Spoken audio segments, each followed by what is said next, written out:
사랑은 떠난 이가 남긴 길을 기꺼이 걸어가는 용기입니다. 굽이진 산길 끝에 남은 애틋한 온기와 한 남자의 발걸음을 통해 진정한 이별과 삶의 의미를 전합니다. 차가운 달빛이 문창사를 뚫고 들어와 초라한 방 안을 비춥니다.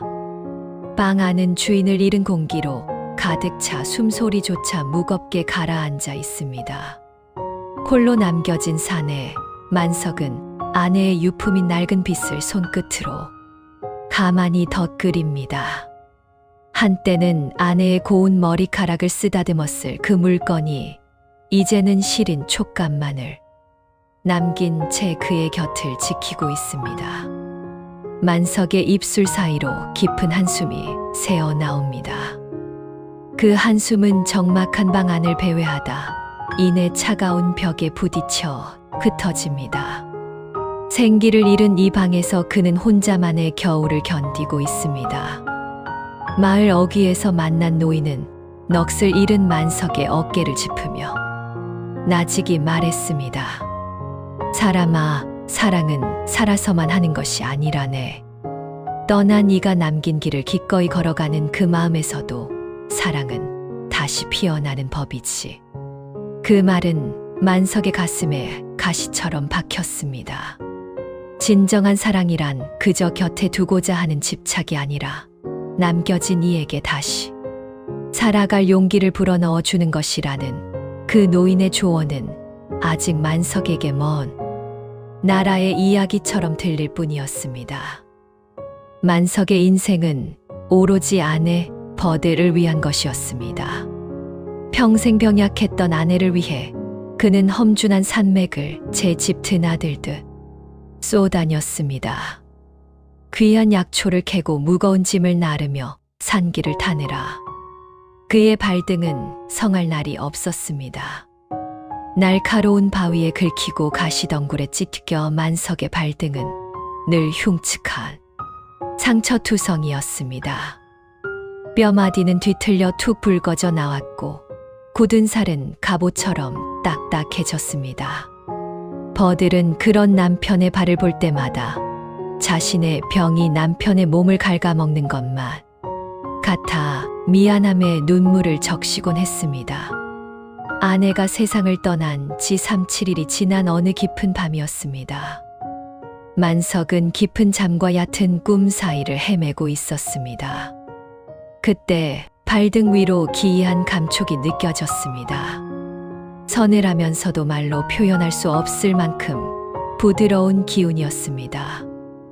누군가 아주 조심스럽게 세상에서 가장 귀한 보물을 다루듯 그의 흉측한 발등 상처를 어루만지고 있었습니다.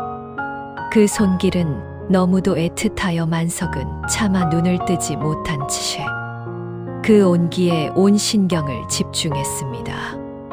다음 날 아침 만석은 간밤의 일이 슬픔이 만들어낸 환각이라며 스스로를 다그쳤습니다. 하지만 그 기묘한 온기는 매일 밤 정해진 시간이면 어김없이 찾아왔습니다. 의구심은 꼬리에 꼬리를 물었습니다. 혹시 그녀가 구천을 떠돌지 못하고 돌아온 것일까? 내가 너무 슬퍼하며 울기만 해서 차마 발걸음이 떨어지지 않아 다시 온 것일까? 만석의 마음은 그리움과 두려움 그리고 알 수 없는 희망으로 뒤엉키기 시작했습니다. 결국 만석은 눈으로 직접 확인하기로 결심했습니다. 그는 방 안에 촛불을 끄고 이불을 뒤집어 쓴 채 잠든 척하며 밤을 지새웠습니다. 자정이 지나자 방 안의 온도가 급격히 내려가고 희미한 안개가 스며들기 시작했습니다. 그리고 그 안개 사이로 생전의 모습 그대로인 버들이 나타났습니다. 그녀는 소리도 없이 다가와 만석의 발치에 조용히 주저앉았습니다. 만석은 아내의 이름을 크게 부르고 싶었지만 목구멍까지 차오른 목소리는 굳어버린 듯 나오지 않았습니다. 대신 그는 어둠 속에서도 형형하게 빛나는 아내의 눈동자를 보았습니다. 그 눈에는 죽음의 공포나 원망 따위는 없었습니다. 대신 슬픔보다 더 깊은 간절함과 무언가를 간절히 확인하려는 애틋함만이 서려 있었습니다. 그녀는 마치 세상에서 가장 중요한 일을 하듯 남편의 상처난 발등을 정성껏 쓰다듬고 있었습니다. 그날 이후 버들은 매일 밤 나타나 남편의 발등을 보살폈습니다. 신기한 일이 벌어지기 시작했습니다. 아내가 다녀간 다음 날이면 만석을 괴롭히던 지독한 발등 통증이 씻은 듯 사라졌습니다. 갈라지고 터졌던 피부 위로 분홍빛 새살이 돋아나고 뒤틀렸던 뼈마디가 조금씩 자리를 잡기 시작했습니다. 만석은 고통이 사라진 기쁨보다 매일 밤 아내를 다시 만날 수 있다는 사실에 가슴이 벅차올랐습니다. 그는 이제 밤이 오기만을 기다리는 사람이 되었습니다. 어느 밤 만석은 더 이상 참지 못하고 아내를 붙잡기 위해 손을 뻗었습니다.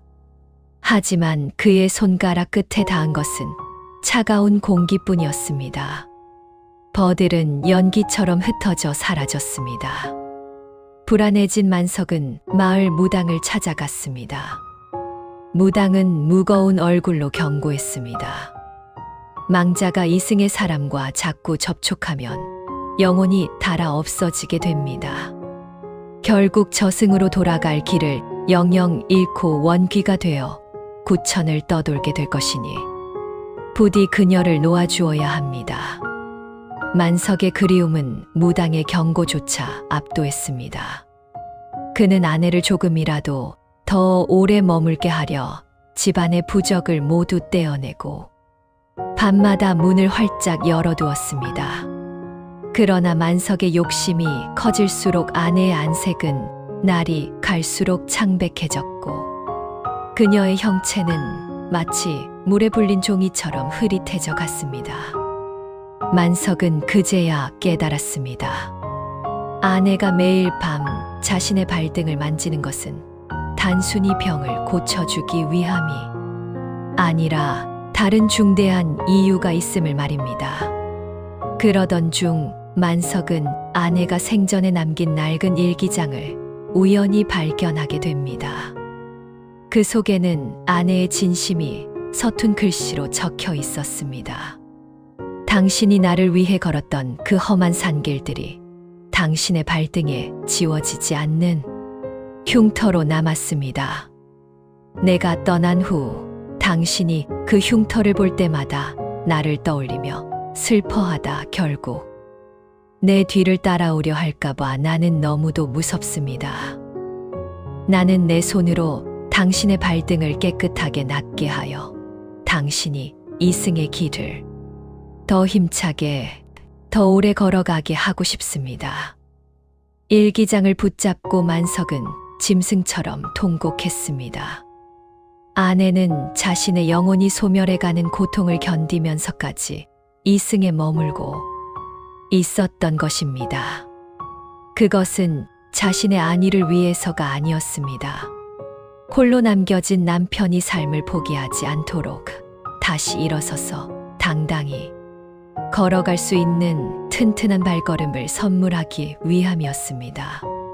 자신의 이기적인 슬픔이 오히려 아내를 저승으로 가지 못하게 붙잡고 고통스럽게 만들고 있었다는 사실에 만석은 가슴을 쥐어뜯었습니다. 만석은 이제 결단해야 했습니다. 그녀를 진정으로 사랑한다면 그녀가 바라는 대로 살아가는 모습을 보여주어야 했습니다. 그는 아내를 편히 보내주기로 결심합니다. 만석은 산으로 올라가 아내가 생전에 가장 좋아하던 들꽃을 꺾어왔습니다. 그리고 그녀가 오기 전 정갈하게 정성을 다해 새 집신 한 켤레를 엮었습니다. 그것은 아내에게 보여주는 약속이자 다시 시작할 자신의 삶에 대한 선언이었습니다. 그날 밤 여느 때처럼 아내가 나타났습니다. 만석은 차오르는 눈물을 억지로 참으며 미소 짓습니다.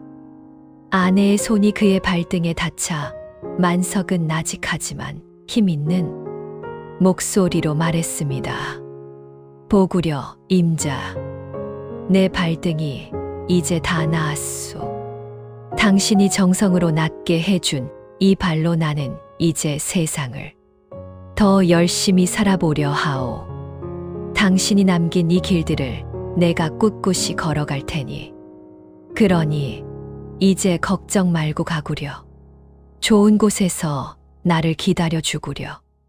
아내는 만석의 발등에 마지막 입맞춤을 남겼습니다. 그녀의 눈에 고였던 눈물이 만석의 발등에 떨어져 빛나더니 이내 그녀는 눈물 어린 미소를 지으며 눈부신 빛 속으로 서서히 사라졌습니다. 다음 날 아침 만석은 어제 엮어둔 새 집신을 신었습니다. 신발은 그의 매끄러워진 발에 꼭 맞았습니다. 만석은 집을 나서서 햇살이 눈부시게 내리쬐는 산길을 향해 첫 발을 내디뎠습니다. 그의 발걸음은 그 어느 때보다 가볍고 힘찼습니다. 그의 발등은 이제 매끄럽고 건강했으며 그가 걷는 길가에는 아내가 좋아하던 들꽃들이 마치 그녀의 마중처럼 활짝 만개해 있었습니다. 산길을 오르는 만석의 등 뒤로 따스한 바람이 불어옵니다. 살아있는 자의 소명은 떠난 자의 목까지 꿋꿋이 걸어가는 것임을, 굽이진 길 위로 흐르는 온기가 조용히 웅변하고 있었습니다.